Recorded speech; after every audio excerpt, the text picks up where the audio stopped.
and welcome to Galaxy TV's Primetime News. My name is Irebami Salako. We begin with headlines. Federal Government of Nigeria rejects allegation by the military leader of Niger Republic claiming non-existent collision between Nigeria and France to destabilize his country. Plus, on the news, Sokoto State Governor Ahmed Aliyu urges victims of the Nigerian military's accidental bombing on December 25 to accept the tragedy as part of their fate. From the international zone, a Palestinian TV channel says 5 of its journalists have been killed in an Israeli strike in the central Gaza Strip. Details of these and more coming your way soon. To stay with us.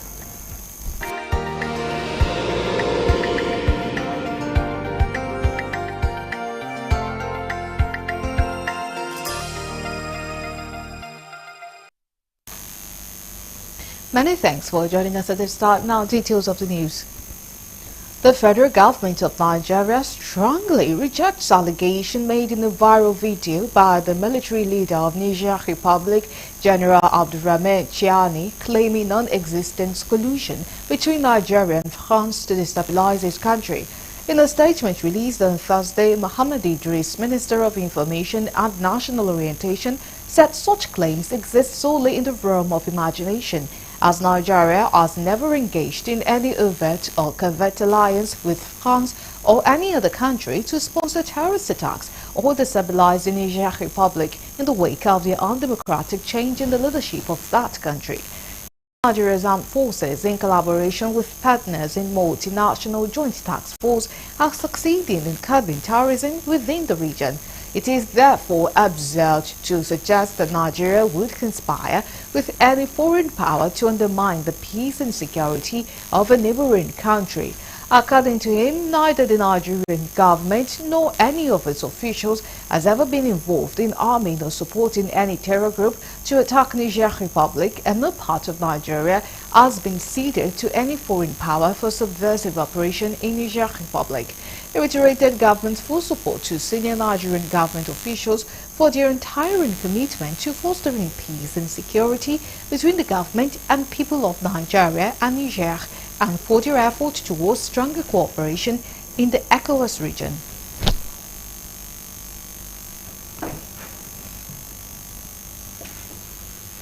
Sokoto State Governor Ahmed Aliyu urged victims of the Nigerian military's accidental bombing on December 25 to accept the tragedy as part of their fate. It should be recalled that the military airstrike reportedly killed 10 people and injured 6 others in the villages of Rumtua and Gidan Sama in the Salame local government area. The villages are located near the Sarame Desert, a known hideout for the newly emerging Lakurawa terror group. In addition to the human fatalities, an estimated 100 animals, including camels, cows and donkeys, perished in the attack. Governor Aliyu attended the victims' burial and reassured the community that the bombing was a mistake. He emphasized the importance of accepting destiny, whether good or bad, as Muslims. The governor also pledged to work with the relevant authorities to ensure a thorough investigation into the incident and to prevent such attacks from happening again. Meanwhile, the presidency has denied reports that fighter jets mistakenly bombed communities in Sokoto State. The special assistant to President Bola Tinubu on social media, Dada Olusegun, made the denial in a post via his X account late on Wednesday night. According to Olusegun, he said, kindly disregard any news about fighter jets mistakenly bombing communities in Sokoto. It's all fake. The military also denied bombing villages, insisting that its targets were aimed at a group associated with the Lakurawa terror sect.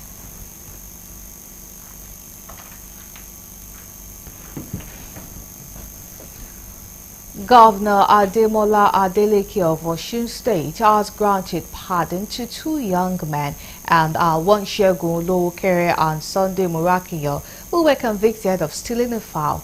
Olowokere, just 17 at the time of his arrest in November 2010, was sentenced to death on December 17, 2014 by an Osun State High Court. He was convicted on charges of conspiracy to commit armed robbery and stealing. The case recently gained widespread attention after the mother made an emotional appeal on a podcast pleading for her son's release. Our story resonated with many on social media, leading Governor Adeleke to take action. Last Wednesday, Adeleke directed the state's Attorney General and Commissioner for Justice to begin a full investigation into the case and initiate processes to grant legal issues. Sheila Kwanla was one of 3 persons brought before the Iyaganku Magistrate Court in Ibadan in connection with the stampede that killed over 40 children last week. The court had since ordered the detention of the accused in prison on allegations of conspiracy, negligent conduct causing damage, and failing to provide proper security and medical services for the event. According to her, Naomi had organized numerous outreach programs over the past decade to assist the needy, elderly, children, and pregnant women across Nigeria. While recounting the events leading to the tragedy, she noted that crowds had gathered hours before the program's scheduled time of 10 a.m. According to her, the stampede began around 6:30 a.m. long before Naomi arrived at the venue. She further revealed that Naomi, who was reportedly unwell, fainted during police interrogation and remains in custody despite her fragile health.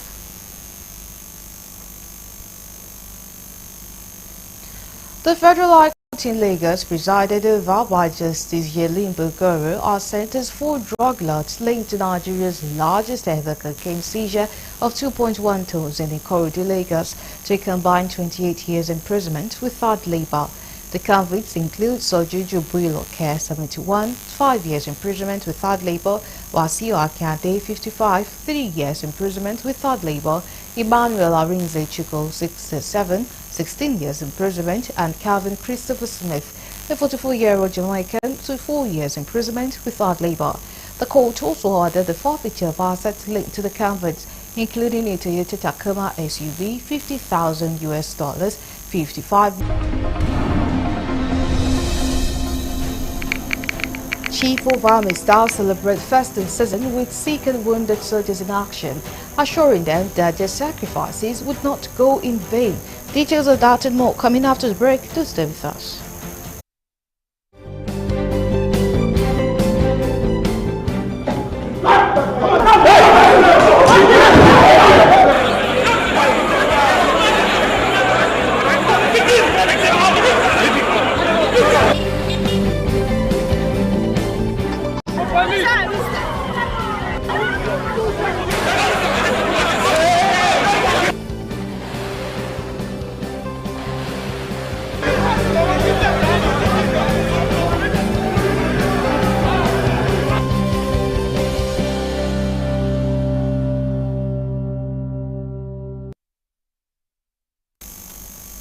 We are glad to have you back. Now, for more updates and latest news, please visit our website www.galaxytvonline.com. Connect with us on our X handle at Galaxy TV. Subscribe to our YouTube channel, youtube.com/GalaxyTV News. You can follow and interact with us on our Facebook page, facebook.com/Galaxy TV. Remember to follow and tag us on our Instagram page at Galaxy TV. Our social media platforms are user-friendly and can always accommodate your live updates and comments, as you can easily scan our IG QR code.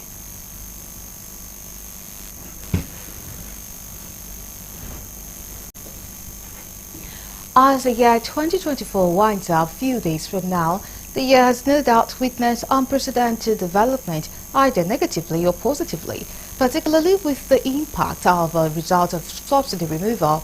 While we take a look at the education sector in the year under review, efforts will be made to underscore the progress and challenges in the primary, secondary and tertiary education in Nigeria. Correspondent Gabriel Odia files in this report of retrospect in education in the year 2024. When President Bola Tinubu in January 2024 budgeted the sum of 1.5 trillion naira to education and spread across ministry, department and agencies, in spite of this huge sum, the primary and secondary education is still being challenged. Nigerians call for increased funding to address infrastructural deficit, inadequate teachers, drop in enrollment in areas where there is conflict and violence. They also call for prompt payment of salaries to encourage teachers. Government looks give more attention to education. So education needs to grow more. Without education, we don't have anything to talk about. So I, on my own opinion, that the government should increase to put more effort in education than any other sector, because with education, everything. However, in the tertiary education TED Fund and NEL Fund, a federal government initiative is seen supporting training of lecturers and infrastructure. NEL Fund loan to students show great improvement in the education sector.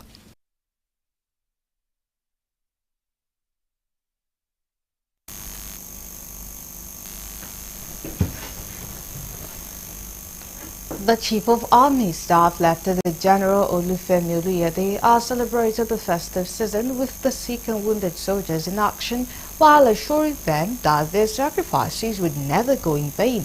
General Oluyede said this at a luncheon with the sick and wounded soldiers at the 44th Nigerian Army Reference Hospital, Kaduna.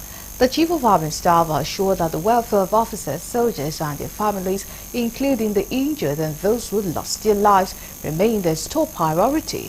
Oluyede, represented by the Corps Commander Artillery Major General Marcus Kange, said the issues towards fostering professionalism and combat readiness will be achieved alongside a stronger emphasis on maintaining sound administration.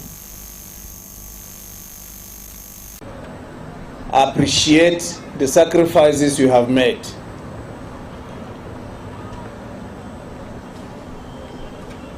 There is nothing that is... This season is Christmas season. Globally, this season is being celebrated. People celebrate it with their families.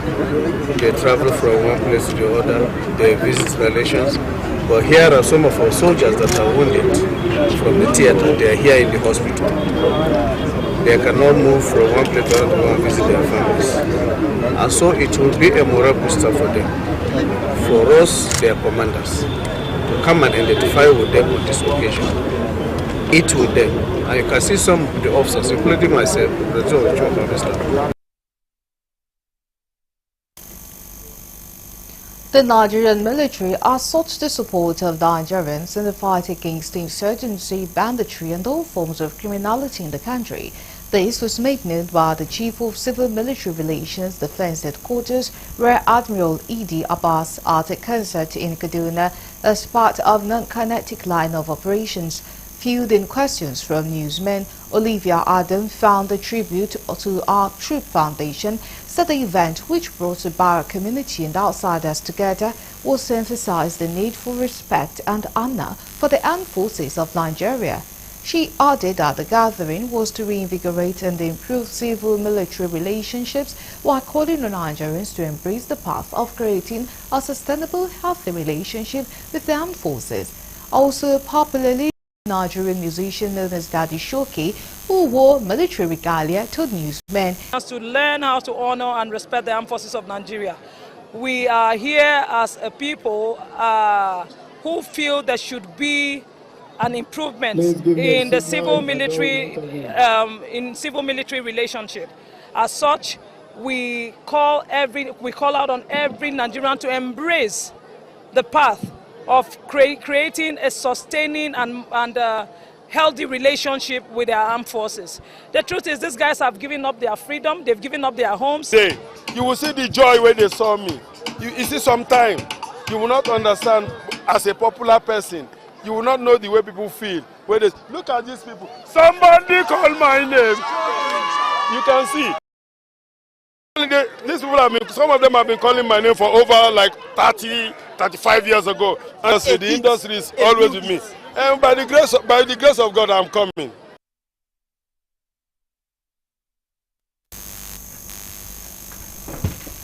And still on security, the Nigerian Navy forward operating base FOB Igbokoda has intercepted a boat laden with about 100,000 liters of stolen crude oil at the Idiogba coastline in Ilaje local government area of Ondo State.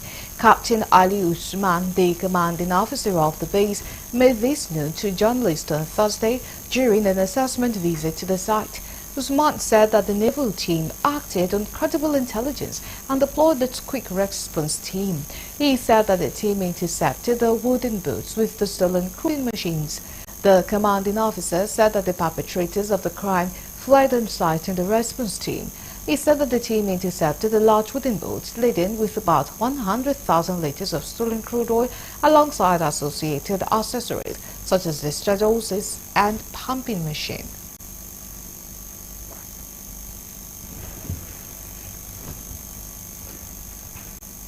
The Inspector General of Police, Olukayode Egbetoko, has emphasized the need for all the well-to-do Nigerians to always care for the needy, especially at this particular season. Speaking during the distribution of relief items and palliatives as a gesture of support during the festive season to the orphanage and motherless homes in Karu, the police boss stressed the need to show love and affection to the less privileged. Egbetoko, who was represented by the Assistant Commissioner of Police, ACP Adedeji Okemuyua, stated that he believed the festive season is a time to touch the lives of the less privileged and spread joy and kindness. He further directed the team to visit orphanages across Abuja, ensuring that those in need feel cared for during the special time of the year. Sarah Etukodo from Treasure Orphanage in Karu expressed deep gratitude to the Inspector General of Police for his thoughtfulness, contributions, and money will meet money in his pockets in Jesus' name. The Lord will take care of his family too. We appreciate you. Thank you very much.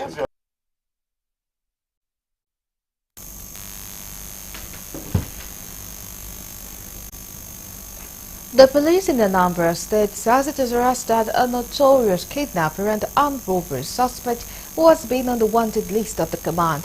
The Anambra Police Command spokesperson Tochukwu Ikenga made this known in a statement, saying the suspect was arrested in Iyala community alongside with operational Lexus SUV and some arms.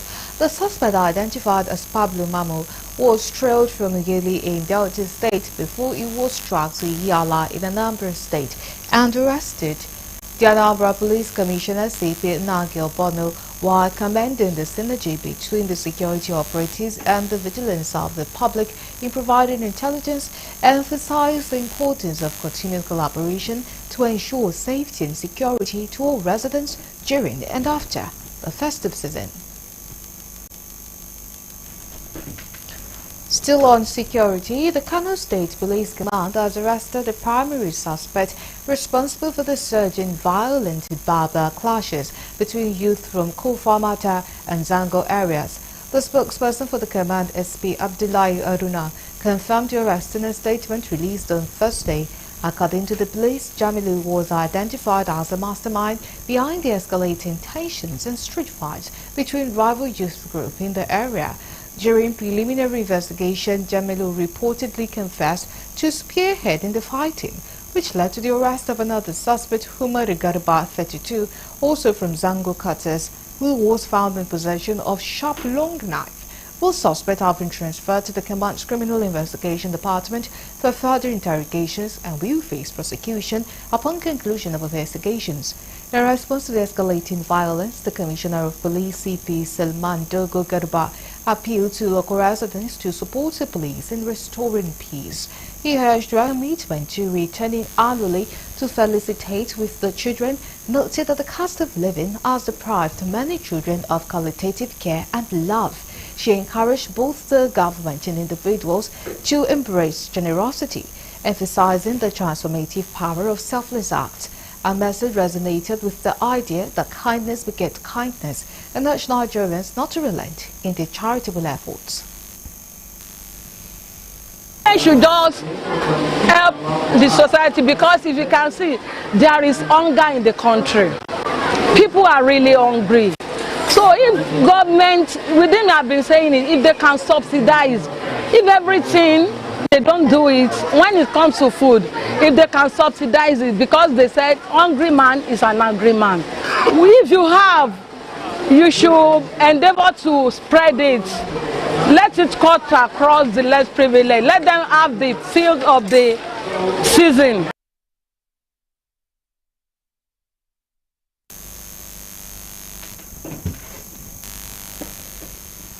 And to other stories, the National Assembly members in the upper and lower chamber have expressed worries that Benue State is still backward when compared to other neighboring states in the North Central region in terms of infrastructural development in almost 2 years of the present administration of Governor Hyacinth Thalia.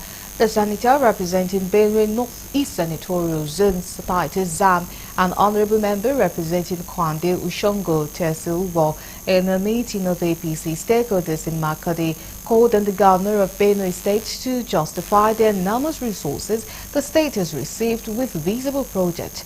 They stated that since his assumption as governor of the state, it has been one problem or the other, fighting perceived political enemies, a situation they described as unhealthy for the APC as a party. They called on Benue people to continue to pray for their governor to enable him focus and deliver on his mandate. The Benue State Charter of our party has been bedeviled by somebody we all work with, by the rampaging herders. That ministry is an answer to this problem. When this problem is taken care of, agriculture will thrive, security will return, our economy will blossom. You're still on to the news on Galaxy TV. Let's go on a break. When we come back, the news continues. To stay with us.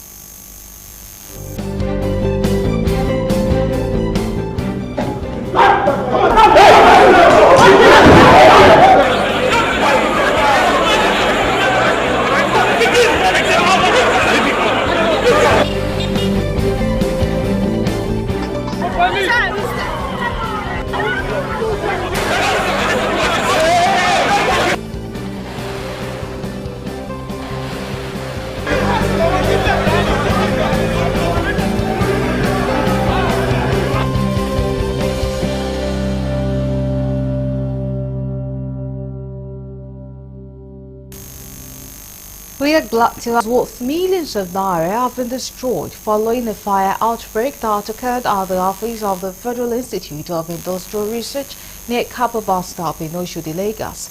Officials of the Lagos State Emergency Management Authority, LASEMA, revealed that the blaze started around midnight on Wednesday, October 25, up to the early hours of Thursday, December 26. An official from LASEMA, who chose to be anonymous, said that investigations were still ongoing to determine what triggered this unfortunate incident. Eyewitnesses described the scene as devastating, with flames ripping through the buildings and leaving a trail of destruction behind.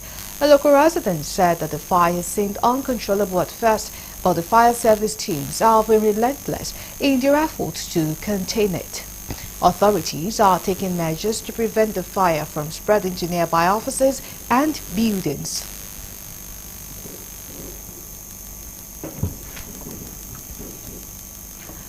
Fire got a plank market at Pipeline Street in the Cotton area of Lagos State on Thursday, destroying a section of the market. According to a statement released by the Permanent Secretary of the Lagos State Emergency Management Agency, LASEMA, Olufemi Damilola Okeosonyintolu, the inferno started and affected only 4 shops. He said that the prompt response of the agency's Dolphin Response Team from Ngondo and efficient coordination of other responders at the incident scene curtailed the spread of fire to adjoining buildings.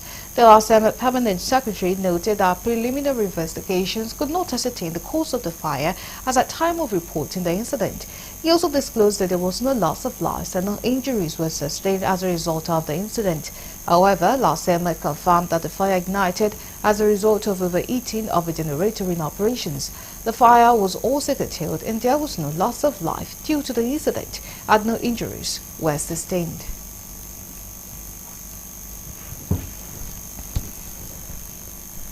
Some travelers abducted on Imrele Road in Imore local government area of Ekiti State have regained their freedom from the kidnappers' den.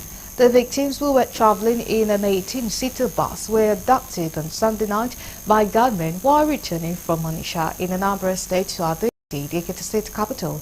The gunmen reported they contacted the families of the victims, demanded 30 million naira per person for the release. However, the victims were released in the early morning after paying ransom. ranging from 1 million naira to 2 million naira to the kidnappers. Narrating his ordeal, the driver of the bus, Sunday Emmanuel, recounted that the incident occurred very close to Emirikiti shortly after they left Ekiti. He revealed that he was released following a ransom payment of 1.5 million naira, while other passengers reportedly paid ransom ranging from 1 million to 2 million. Emmanuel stated that they were fed only gari mixed with red oil and water for several days by 3 heavily armed bandits who appeared to be familiar with the local area. He stated that they were not subjected to torture, aside from the bruises sustained while being herded through the bush. Emmanuel confirmed that all the passengers, including a woman and a female corps member, had regained their freedom. The Nigeria Employers Consultative Association, NECA, has raised concern about the disruption of business by the Lagos State Water Regulatory Commission, urging the Commission to rather support struggling businesses in the state. Adewale Smatoyeridi, NECA's Director General, stated this on Thursday and urged the Commission to stop misinformation about businesses, saying such was tantamount to economic sabotage.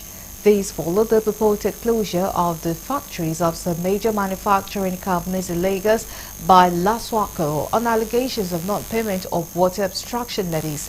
He said that the purported news of the sealing of the premises of some businesses on the allegations of non-compliance with water abstraction regulation is not only misleading but also likely to send the wrong message to already harsh business environment in the country.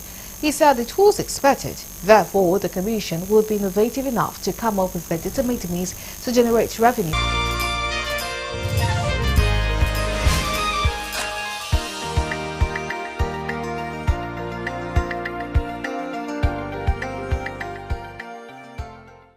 This is news from the international scene. A Palestinian TV channel says 5 of its journalists have been killed in an Israeli strike in the central Gaza Strip. They were in a Quds van parked outside Al-Wada Hospital, where the wife of one of the journalists was about to give birth in the central Nuseirat refugee camp. The channel posted a video of what it said was the burning vehicle with press signage on the back door. The Israeli Air Force said it had attacked in a targeted manner and with intelligence guardians, a vehicle with members of armed group Palestinian Islamic Jihad inside. It added that various new rebel-led authorities said supporters of ousted President Bashar al-Assad have killed 14 Interior Ministry troops in an ambush in the west of the country.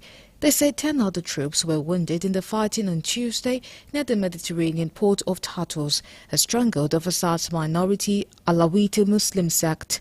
The clashes with pro-Assad loyalists are the first direct challenges to the authority of Syria's de facto leader Ahmed al-Shara. Assad's presidency fell to rebel forces led by al-Shara's Islamist Hayat Tahrir al-Sham HTS faction just over 2 weeks ago. Security forces launched an operation in Tartus province on Thursday, according to state news agency SANA, in a bid to restore security, stability and civil peace. SANA reported that the forces had neutralized a number of remnants of Assad's militias. Still on the international scene, 2 women have died and a teenage boy and a man have been seriously injured in a suspected stabbing at a block of flats. They were found by police following an incident in Santa Cruz Avenue, Betchley in Milton Keynes at about 6:38 p.m. on Christmas Day. The women, aged 38 and 24, died at the scene, while the man in his late 20s and the boy were taken to the hospital, where they were said to be in a stable condition. A 49-year-old man from Houston, Keynes, was arrested on suspicion of murder and attempted murder and remained in police custody. A dog was also injured in the incident and was taken to a vet, but did not survive. Thames Valley Police confirmed a murder investigation was underway and the parties were known to each other. Deputy Inspector Stuart Bragwin of the Major Crime Unit said, "Firstly, I would like to extend my deepest condolences to the families of the women who have tragically died in this shocking incident. Members of the public will see a large police presence in the area while our investigation takes place. If you have any questions or concerns, please feel free to approach our officers and they will do their best to help," he said. Andoksu has stepped in as caretaker president since lawmaker voted to impeach Yusuf Kil earlier this month. South Korea's opposition lawmakers have filed a motion to impeach the country's prime minister and acting leader Ahn Duck-soo less than 2 weeks after parliament voted to impeach President Yoon Suk-yeol. This comes after Han refused to appoint constitutional court judges nominated by the main opposition Democratic Party. Han has revealed himself to be an acting insurrectionist, not an acting president, the peaceful leader Park Shin-dae said on Thursday. The opposition has also accused Han of aiding Yoon's